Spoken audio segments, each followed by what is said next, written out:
অনুপ্রবেশকারীদের রাজ্য ছাড়া করার প্রক্রিয়া শুরু হয়ে গেল। পশ্চিমবঙ্গে নতুন আইন কার্যকর করলেন মুখ্যমন্ত্রী শুভেন্দু অধিকারী। বুধবার বিকেলে নবান্ন থেকে সাংবাদিক বৈঠক করে তিনি জানিয়েছেন, যারা নাগরিকত্ব সংশোধনী আইনের অন্তর্ভুক্ত নন তাদের গ্রেফতার করে সরাসরি তুলে দেওয়া হবে সীমান্ত সুরক্ষা বাহিনী বিএসএফ হাতে। শুভেন্দুর বক্তব্য, গত বছর কেন্দ্রীয় সরকারের তরফে এই মর্মে একটি নির্দেশিকা পশ্চিমবঙ্গে পাঠানো হয়েছিল, কিন্তু আগে সরকার তা কার্যকর করেনি।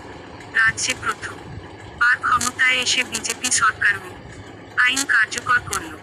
গত বছর কেন্দ্রীয় স্বরাষ্ট্র মন্ত্রক একটি গেজেট বিজ্ঞপ্তি জারি করে জানিয়েছে, ধর্মীয় নিপীড়নের শিকার হয়ে বা ধর্মীয় নিপীড়নের হয় 2024 সালের 31শে ডিসেম্বর পর্যন্ত বাংলাদেশ, পাকিস্তান এবং আফগানিস্তান থেকে ভারতে পালিয়ে আসা হিন্দু, শিখ, বৌদ্ধ, জৈন, পার্সি এবং খ্রিস্টানদের শরণার্থী মর্যাদা দেওয়া হবে।